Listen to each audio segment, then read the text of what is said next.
नमस्कार साथियों। किरण बाई की कहानियाँ चैनल में आपका स्वागत है। आपसे मेरी गुजारिश है कि कहानी को समझने के लिए पूरा वीडियो अवश्य देखें। संकल्प ने कहा कि लाइए कॉफ़ी मुझे दे दीजिए। संकल्प की खलिश भरी आवाज़ कानों में पड़ते ही अंशुला ने आंखें खोलकर ठीक अपने सामने खड़े संकल्प को देखा तो और कुछ देखना ही भूल गई।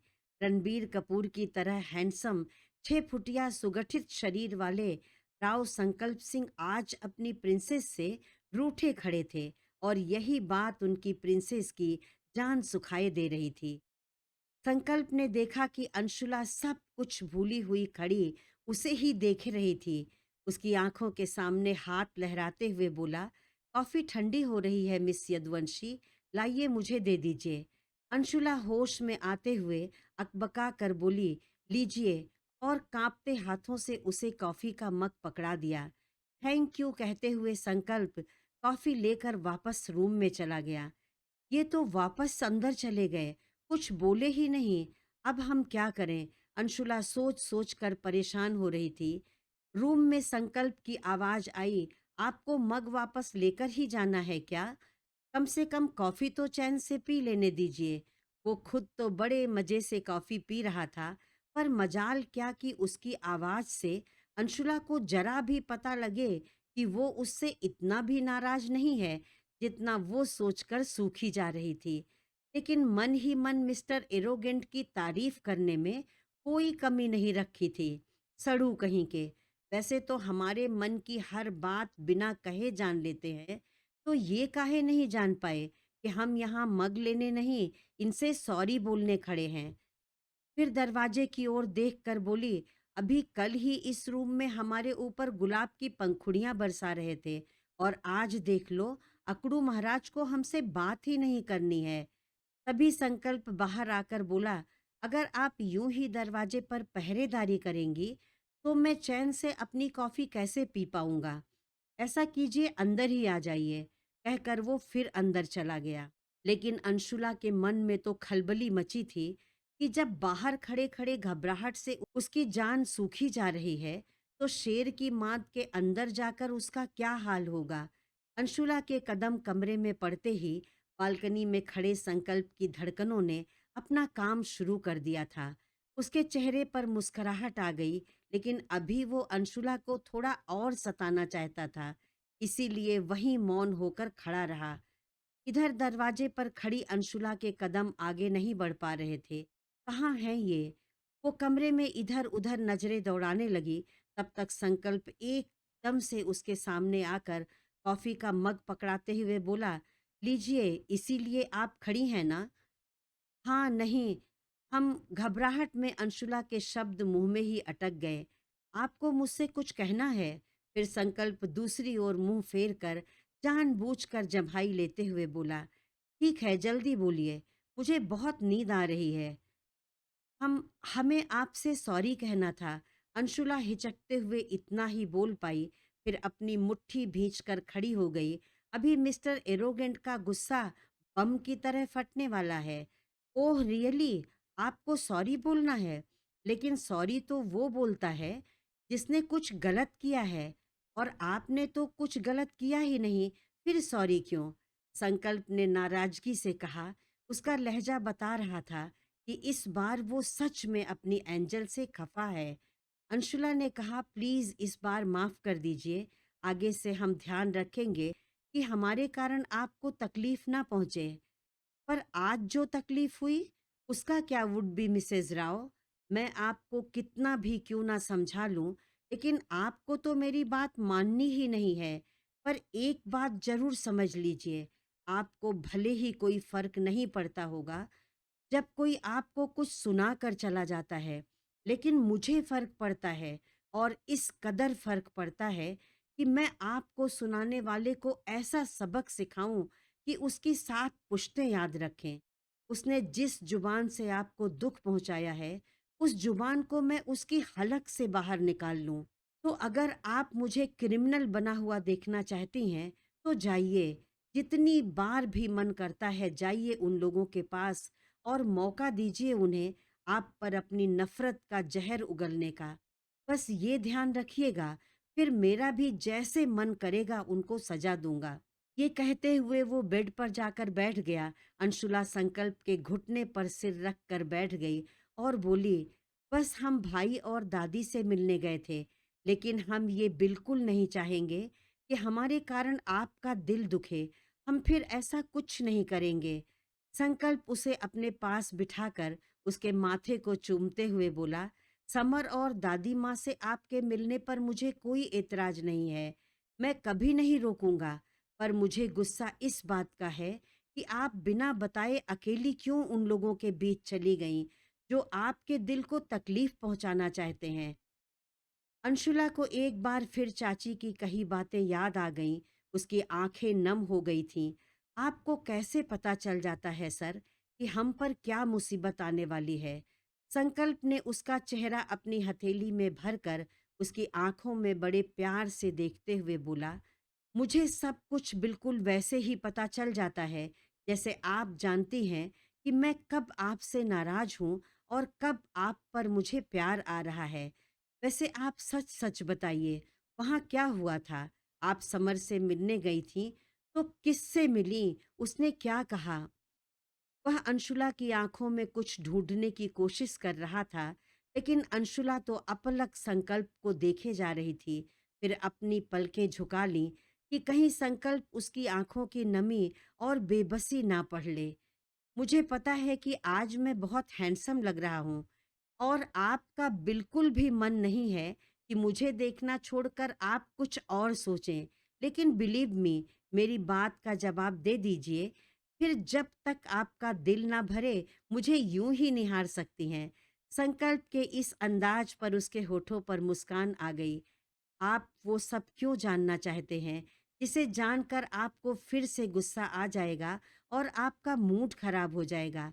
संकल्प अपनी एक उंगली से उसकी उंगली पकड़ते हुए बोला, आई प्रॉमिस जान, मैं अपने गुस्से पर कंट्रोल रखूंगा और मूड भी खराब नहीं करूंगा। अंशुला ने गेस्ट हाउस में समर से मिलकर लौटते समय चाची की कही सारी बात संकल्प को बता दी और नम आंखों से संकल्प की ओर देखा कि बस अभी ये अपने डेविल अवतार में आने वाले हैं। लेकिन आशा के विपरीत संकल्प को शांत बैठा देखकर वो हैरान थी। संकल्प ने अंशुला को पकड़कर अपने सीने से लगा लिया। उसके सिर पर हाथ फेरते हुए बोला, आपका दिल सोने का है जान, जो आप अपने को दुख पहुंचाने वाले का भी दर्द दूर करना चाहती हैं। लेकिन सब आपकी तरह नहीं होते। और उसकी पलकों पर ठहरे मोतियों को चूम लिया। अंशुला ने कहा, वो भाई की माँ हैं। हम 3 साल से इसी आशा में हैं, कभी तो उनका दिल पिघलेगा और उनके मन में भी भाई की तरह हमारे लिए प्यार होगा। और आपको आज भी उनसे ये उम्मीद है? संकल्प ने पूछा। हमें ये उम्मीद भी तो नहीं थी सर, कि कभी आप हमें इतना प्यार देंगे कि हम आपकी जिंदगी बन जाएंगे। वो संकल्प का हाथ अपने गालों से छुआते हुए बोली। संकल्प धीरे से उसकी नाक छूते हुए बोला, मेरी भोली सी होने वाली धर्म पत्नी जी, आपकी इस मासूम सी बातों से कोई नहीं जीत सकता। पर मेरी एक रिक्वेस्ट है, अब जब तक जरूरी ना हो उनसे बात ना करें। Request granted Rao sir, Anshula ने मुस्कुराते हुए कहा। जब आपने हमें अपना बना लिया है, तो फिर हमें और किसी से क्या मतलब? संकल्प ने उसे टाइटली हक कर लिया। अंशुला उसके सीने में चेहरा छुपाए उसकी धड़कनों को महसूस करती रही। हम आपके लिए कुछ लाए हैं सर। संकल्प मुस्कुराते हुए उसकी बंद मुट्ठी अपनी हथेली में पकड़कर धीरे से खोला। एक मखमल की छोटी सी थैली में गोल्ड का बहुत ही सुंदर सा ब्रेसलेट था, जिस पर बहुत बारीक कारीगरी में एस और ए लिखा था। आपको पसंद आया? जी बहुत। आपकी पसंद इतनी खूबसूरत है कि किसी को कैसे पसंद नहीं आ सकती। ब्रेसलेट को अपने हाथों में लेकर कहा, अब पहना भी दीजिए। अंशुला उसकी कलाई में ब्रेसलेट पहनाकर बोली, आपके हाथ में बहुत सुंदर लग रहा है। संकल्प उसकी उंगलियों को अपनी उंगलियों में बांधते हुए बोला, इन हाथों के जादू से ब्रेसलेट और भी सुंदर हो गया है। अंशुला ने कहा, अब हम जाएं सर। रात बहुत हो गई है और माँ को भी पता है कि हम आपके पास हैं। लेकिन संकल्प उसकी उंगलियों को कैद किए चुपचाप बैठा रहा। हमें जाने दीजिए सर, अंशुला याचना से बोली। मैंने कहाँ रोका है आपको? संकल्प उसकी कजरारी आंखों की गहराई में खोते हुए बोला। अंशुला कुछ पल उन बेचैन नजरों में खो गई। संकल्प ने उसकी उंगलियों को कसते हुए धीरे से उसे अपनी तरफ खींच लिया। ये आप क्या कर रहे हैं? कोई आ जाएगा। संकल्प उसके चेहरे के बिल्कुल करीब जाकर बोला। ज्यादती कर रही हैं आप, मेरे पर और खुद पर भी, जबकि आप भी मेरे पास से जाना नहीं चाहती। हमने ऐसा कब कहा? ऐसा कुछ भी नहीं है। आप तो कुछ भी सोच लेते हैं। वो जल्दी से दूसरी ओर मुंह फेर कर खड़ी हो गई। रियली, अगर ये सिर्फ मेरी ही सोच है, तो फिर आप नजरें फेर कर क्यों खड़ी हो गई? संकल्प ने उसे पीछे से हक कर लिया। अंशुला एक बार फिर अपनी उखड़ती सांसों को काबू करने की कोशिश कर रही थी। आपकी ये आंखें मेरे जीने की वजह हैं जान, क्योंकि आप जो मुझसे नहीं कह पाती, आपके दिल की वो सारी बातें ये मुझसे चुपचाप कह देती हैं।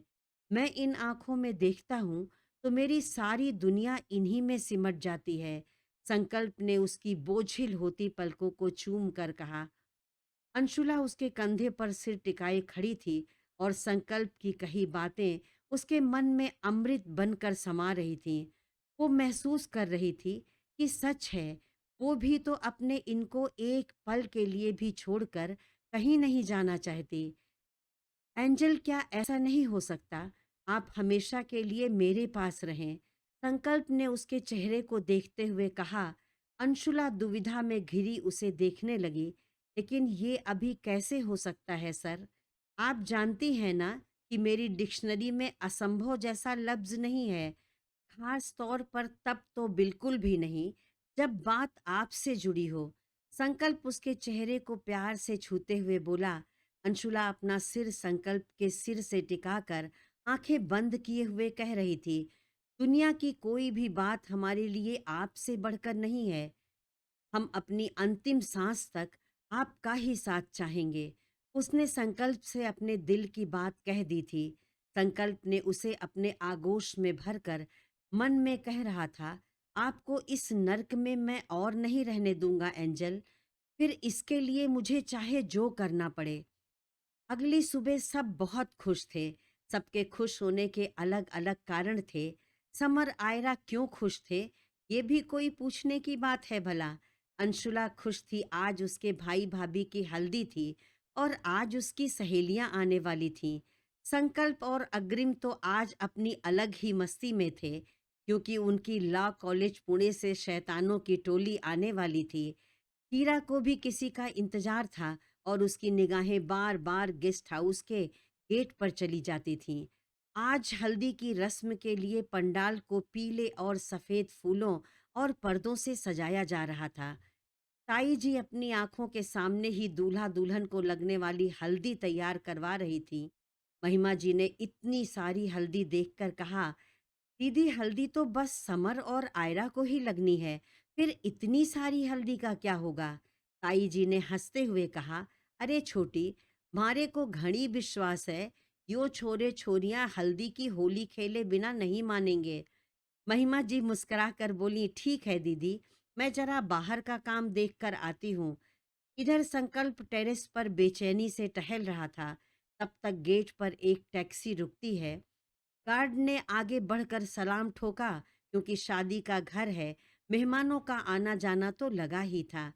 साहिल ने गेट पर बड़ा सा राव विला का पत्थर लगा देखकर गार्ड से पूछा, क्यों भाई, गब्बर सिंह का घर यहीं है? उस आगंतुक के सवाल पर गार्ड चकरा गया और बोला, जी। साहिल ने हंसते हुए कहा, जी नहीं, गब्बर सिंह जी का घर। गार्ड बस हैरानी से उसे और मुंह दबाकर हंसते उसके दोस्तों को देख रहा था। संकल्प ने बालकनी से उन लोगों को देख लिया था और कूदता फांदता लगभग दौड़ते हुए साहिल और अश्विनी के गले लगते हुए बोला, अबे सालों। सुगंधा ने खखारते हुए कहा, हम दोनों भी हैं, कम से कम हम तो अबे सालों में नहीं हैं। Sorry girls, this is not for you. संकल्प ने अपनी गलती सुधारते हुए कहा। संकल्प के पीछे देखते हुए साहिल ने पूछा, यार मुझे तो जल्दी से अग्रिम को देखना है। वो साला अब भी वैसा ही है या सगाई के बाद कुछ बदल गया? साहिल अश्विन से हाई फाई करते हुए हंसने लगा। तब तक दिशा, अखिल और रिद्धिमा के साथ अग्रिम मार्केट से वापस आ गया। उसकी गाड़ी गेट पर पहुंची तो साहिल दौड़कर अग्रिम को अपनी बाहों में घेरते हुए बोला, साले तू तो बड़ा चमक रहा है। लोगों पर शादी का रंग चढ़ता है, तुझ पर तो सगाई का रंग सिर चढ़कर बोल रहा है। संकल्प ने अग्रिम को हाथ पकड़कर अपने पास कर लिया। ओए कमीनो, होश में आओ। ये मेरा जीजा है। इसे परेशान करने का हक सिर्फ मेरा है। संकल्प साहिल के सिर पर टपली मारते हुए बोला। तब तक सुगंधा और नमिता की नजर उन सब की बातें सुनकर शर्म से खुद में ही सिकुड़ी जा रही रिद्धिमा पर पड़ी। सुगंधा रिद्धिमा के पास आकर बोली, तुम रिद्धिमा हो ना? रिद्धिमा ने मुस्कुराकर हाँ में गर्दन हिला दी। सच में बहुत ही सुंदर हो। तभी तो अग्रिम अपना होश खो बैठा। नमिता ने उसका गाल थपथपाते हुए कहा। और उसके साथ खड़ी दिशा को गले लगाते हुए सुगंधा बोली, आप हमारी पारो की बड़ी ननद यानी संकल्प सर की दिशा दी है ना? दिशा ने हाँ कहकर दोनों को गले से लगाते हुए कहा, अब सारी बातें यहीं कर लोगे या अंदर चलकर अपनी पारों से भी मिलोगे? बेचारी कल से ही आप लोगों का इंतजार करके सूखी जा रही हैं। अंशुला आयरा को तैयार होने में हेल्प कर रही थी। सुगंधा को देखते ही दौड़कर उसके गले से लग गई। सुग्गू, तुम इतनी देर से क्यों आई? सुगंधा ने उसे उठाकर एक चक्कर लगाते हुए कहा। अब तो आ गई हूं ना, तो अपनी सारी कसर पूरी कर लो पारो। नमिता ने कहा, भाई मैंने कौन सा पाप किया है? अंशुला सुगंधा और नमिता दोनों को अपनी बाहों में भर लिया। थोड़ी देर में हल्दी की रस्म शुरू होने वाली थी। समर चंचला और दादी के साथ धीमी चाल में पंडाल की ओर चला जा रहा था, जबकि उसका मन तो भाग कर वहां पहुंचना चाहता था जहां सब लड़कियां आयरा को घेर कर बैठी थीं। समर सोच रहा था, ये मुझे क्या होता जा रहा है? मैं इतना बेचैन क्यों हो रहा हूँ? वो खुद की हालत पर मन ही मन मुस्कुराते हुए बोला, ये सब आपके प्यार का असर है आरू, जो मुझ जैसे लड़के को भी बेकरार और बेचैन होना सिखा दिया। आयरा और समर के बीच एक झीना सा पर्दा था, फिर भी समर सबसे नजरें बचाकर आयरा को देख रहा था। वो येलो साड़ी में सफेद और लाल गुलाब के फूलों की ज्वेलरी से सजी, अपने बालों को समेटकर एक जूड़ा बनाए बहुत ही सुंदर लग रही थी। आयरा ने भी एक नज़र समर पर डाली।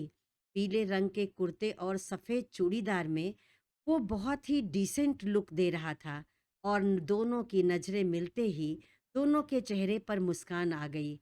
बाकी लोगों ने भी आज के फंक्शन के हिसाब से पीले कपड़े ही पहन रखे थे। समर को उसकी माँ ने हल्दी लगाई और उसके बाद जैसे ही हीरा उसके सामने आई, समर ने दूर से भाई को देख रही अंशुला को आवाज देकर बुलाया, बच्ची वहां क्यों खड़ी हो? आकर मुझे हल्दी लगाओ। अंशुला ने हिचकते हुए एक एक नजर मामी पर डाली और समर से कहा, भाई पहले बड़ों को लगाने दो। समर ने कहा, मैंने कहा ना पहले तुम लगाओगी। अंशुला खुशी खुशी अपने भाई को हल्दी लगाने लगी और इशारे से माफी भी मांग लिया। समर ने मुस्कुराकर पलकें झपकाकर हाँ कहा। सामने बैठी उनकी दादी हाथ जोड़कर भोलेनाथ को धन्यवाद कह रही थीं। दूल्हा दुल्हन को हल्दी लग गई तो साहिल ने लड़कियों को चैलेंज किया कि हिम्मत है तो हमें आकर हल्दी लगाओ। सुगंधा ने कमर कसते हुए कहा, कम ऑन गर्ल्स, आज उन्हें दिखाते हैं कि लड़कियों से पंगा लेना कितना महंगा पड़ सकता है। फिर क्या था, हल्दी की कटोरी लेकर लड़के आगे आगे भाग रहे थे और लड़कियां उस बाउल को हासिल करने के लिए उनके पीछे पीछे दौड़ रही थीं। सभी बड़े लोग यंग जनरेशन की मस्ती देखकर मुस्करा रहे थे। फिर उनकी देखा देखी बड़ों को भी हल्दी की होली खेलने का भूत सवार हो गया। सभी औरतें अपने हाथों में हल्दी लेकर अपनी पसंद के अनुसार लोगों को हल्दी के छापे मारने लगीं। इसी बीच महिमा जी ने अपने दोनों हाथों में हल्दी भरकर चुपके से पीछे से आकर आहिस्ता से रतन जी के गालों पर हल्दी पोत दी। लेकिन ये क्या, रतन जी ने उनके हाथों को वहीं पकड़ लिया और महिमा जी को खींच कर अपने सामने खड़ा कर लिया। फिर उन्हें अपनी बाहों में जकड़ते हुए अपने गालों से ही महिमा जी को अच्छी तरह से हल्दी लगाई। महिमा जी तो हंसते हुए पति की शरारत पर छुई मुई हुई जा रही थीं। संकल्प एक किनारे खड़ा बड़े प्यार से अपने मम्मी पापा को देखकर मंद मंद मुस्कुरा रहा था। सब आपस में हल्दी की होली खेलने में उलझे थे। उधर अग्रिम ने बड़ी शराफत से रिद्धिमा के दोनों गाल पर एक उंगली से हल्दी लगाई और खुद को रिद्धिमा से बचाता हुआ भाग रहा था। रिद्धिमा के तेवर देखकर तो वो डर गया था कि कहीं वो उसे हल्दी लगाकर भूत ना बना दे। लेकिन भागते हुए अग्रिम को रिद्धिमा ने एक किनारे पकड़ लिया। एडवोकेट साहब, आपने भले ही मुझे शराफत से हल्दी लगाई हो, लेकिन मुझसे इसकी उम्मीद मत करना। अग्रिम खुद में सिमटते हुए बोला, मुझे पागल कुत्ते ने काटा है क्या, जो मैं तुझे शरीफ समझूंगा? क्या मतलब मैं शरीफ नहीं हूं? अब तो रिद्धिमा हल्दी लगाना भूलकर उसकी बातों में उलझ गई। और अग्रिम यही तो चाहता था। अचानक उसकी कमर में बाहों का घेरा डालकर उसे अपनी ओर खींचते हुए बोला, जब देखो अपने इस बेचारे से होने वाले पति को धमकाती रहती हो। रिद्धिमा कसमसाते हुए बोली, अग्रिम छोड़ो मुझे, कोई देख लेगा।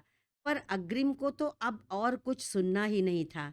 वो रिद्धिमा की ओर झुकता हुआ चला जा रहा था और रिद्धिमा उसकी गिरफ्त से छूटने की कोशिश करते हुए ना ना किए जा रही थी। अग्रिम ने अपने हल्दी लगे गालों को रिद्धिमा के गालों से छुआ दिया। हैप्पी हल्दी मिसेस खन्ना, शुक्र मनाइए, मेरी शराफत है कि आपको इतने में ही छोड़ दिया।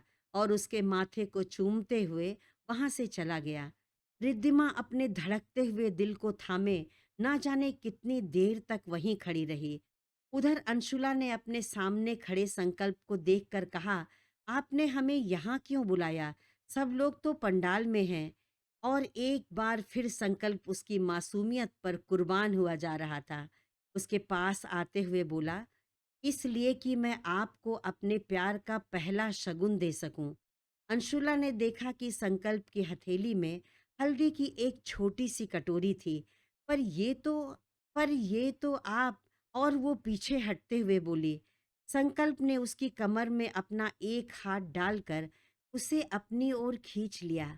ध्यान से देखिए प्रिंसेस, यही हल्दी समर और आयरा को लगाई गई है। ये मैं खास हमारे लिए लाया हूँ। वो अंशुला के चेहरे पर उंगली फिराते हुए बोला। अंशुला ने शर्म से अपनी नजरें नीची कर लीं। संकल्प अंशुला के दिल की हालत अच्छी तरह से समझ रहा था।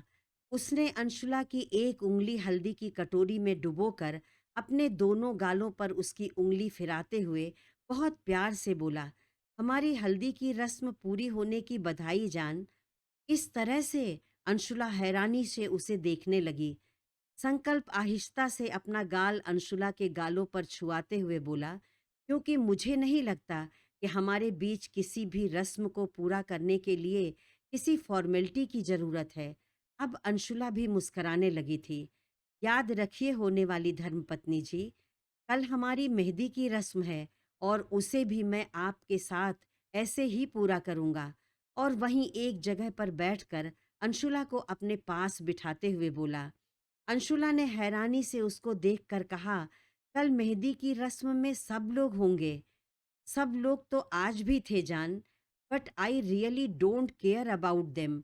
उसका चेहरा हथेली में भरते हुए संकल्प ने कहा, आप तो बस मेरे साथ अपनी हर रस्म को पूरा करने के लिए तैयार रहिए। अंशुला खामोशी से बस उसे ही देखे जा रही थी। उसको दुविधा में घिरा देखकर संकल्प ने शरारत से कहा, हमारी आज के रस्म का नेक कहाँ है? और फिर जल्दी से उसकी पलकों को चूम कर बोला, यहाँ से शुरू करते हैं। अंशुला उससे दूर होते हुए बोली, छोड़िए हमें, कोई आ जाएगा और हमें देख लेगा तो सब हमें आपका नाम लेकर सताएंगे।